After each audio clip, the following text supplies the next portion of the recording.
Imagine you found yourself trapped in a time loop. Every time you go to sleep or die, the loop starts over. Maybe it's an ordinary day, or maybe it's the worst day of your life. Maybe the time loop was caused by some unknown mystical condition, or maybe it's sci-fi shenanigans. Regardless, here you are, trapped, unable to move forward. You may be wondering, how do I get out of this? But that's not the important question. The important question is, what's the metaphor here?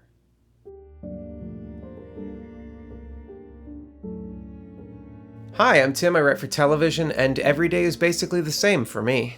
Today, I'm going to dissect time loop movies. I want to talk about how the time loop itself serves a very different narrative purpose for men than it does for women. I'm going to go over several time loop movies, and while I do, I want you to be thinking about two things: the metaphor and the character arc. To spot the metaphor, ask yourself this: time loops are not a relatable experience. What relatable experience is the time loop trying to remind me of? To spot the character arc, ask yourself this: what internal conflict does the character need to overcome in order to resolve the external conflict? Let's look at some examples.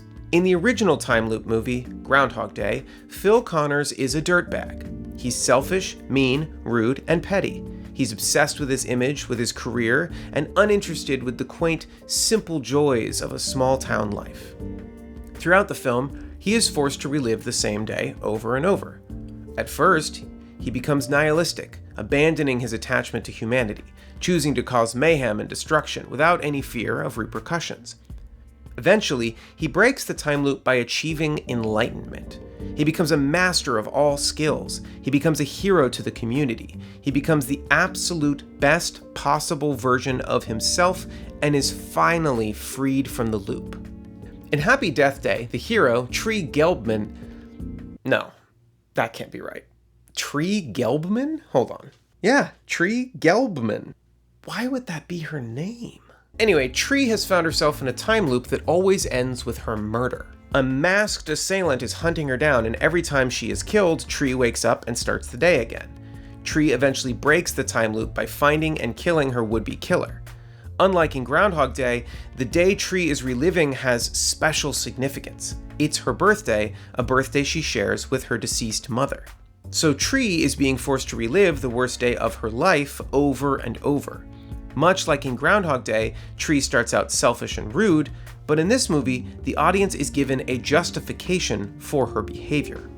She is intentionally building walls because she is suffering, and she must suffer a whole lot more before she eventually recovers and is allowed to experience tomorrow. Okay, do we see a pattern yet?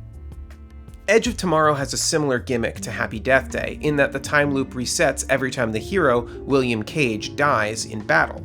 Only this time the hero isn't trying to escape the loop. The loop is a gift. It is a power that provides the hero a chance to win a war against aliens. William goes through a pretty familiar time loop character arc. He starts out selfish and cowardly, he learns to be brave and heroic, and save the day. He essentially goes from 80s Tom Cruise to 2010s Tom Cruise in the span of a single movie. See, the time loop is a gift, but only for men. For women, it's a curse. Let's look at a really crisp example. Palm Springs has a nice twist on the format in that it has two people trapped in the time loop. But the time loop represents very different things to each person. Niles is just living a normal day. He's going to a wedding where he doesn't know anyone. He's in a relationship that's not going anywhere. I mean, he's living a life that's not going anywhere. He's in a time loop. And then he meets a wonderful lady who he can finally share his life with, and he discovers what's important to him and eventually escapes the loop. Sarah, on the other hand, is in hell. She is forced to wake up every morning in bed with her sister's husband, submerged in regret and pain. Her life is a cycle of mistakes and disappointment, and she keeps hurting the people she loves. Niles wants to stay in the loop, but he has to learn to accept the future. Sarah wants nothing more than for this to end so she can finally turn her life around. The map of tiny perfect things features another time loop duo who are trapped in the loop together, and this film came out 7 months after Palm Springs, which is wild that Two different people had the same idea at the same time. This actually happens a lot in Hollywood, and I may make a video in the future as to why. Stay tuned. Anyway, this movie plays out in almost the exact same way as Palm Springs. Mark is stuck in the loop, but he's just kind of zen about it. He's reached the Groundhog Day ending of helping everyone in town and achieving inner peace, only the loop isn't ending. He just keeps doing it. Meanwhile, Margaret is having a completely different kind of day.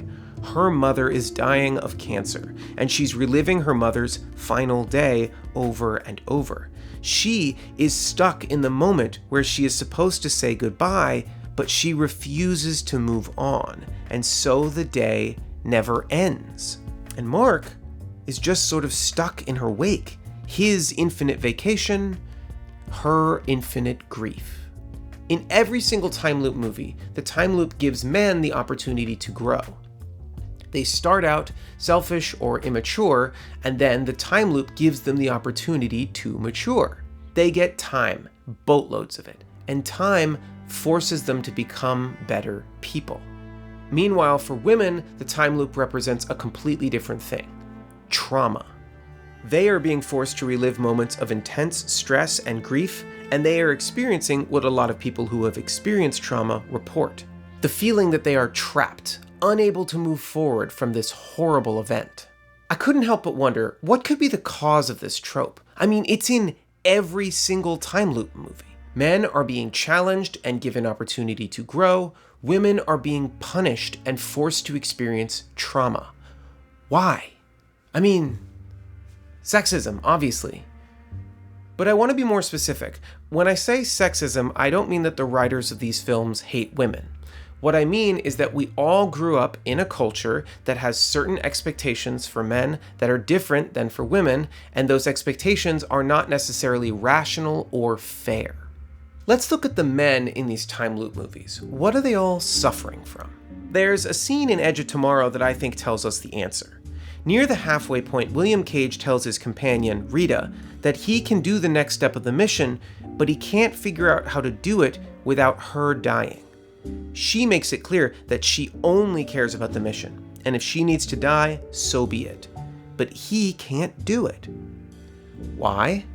Because when this all ends, he doesn't want to be alone. And that's what these time loop movies are really about.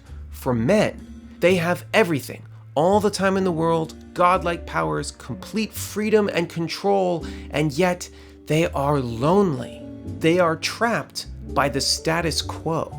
And this speaks to a certain group of men in America, men who have achieved some modicum of success. They do not need to worry about putting food on the table. They will wake up, go to work, come home, go to sleep, and tomorrow will be no different than today, lonely and without purpose. This is the kind of experience that time loop movies are speaking to, the experience of having everything and still feeling empty. Now, as I've discussed, for women, time loop movies are always a metaphor for trauma. They are struggling because the day itself is a struggle. The day would have been a struggle even without the time loop.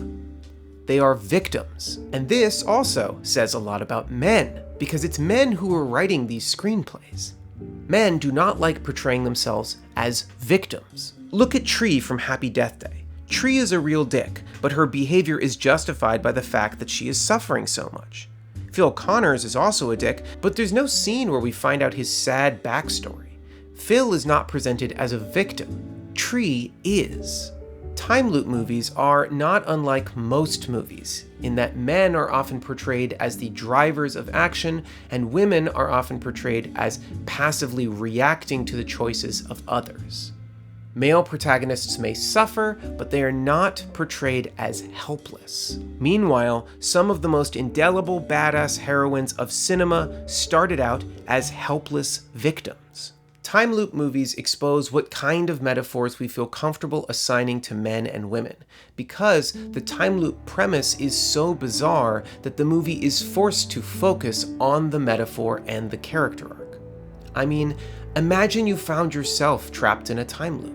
Every time you go to sleep or die, the loop starts over. Maybe it's an ordinary day, or maybe it's the worst day of your life. Maybe the time loop was caused by some unknown mystical condition, or maybe it's sci-fi shenanigans. Regardless, here you are, trapped, unable to move forward. You may be wondering, how do I get out of this? But that's not the important question. The important question is, what's the metaphor here?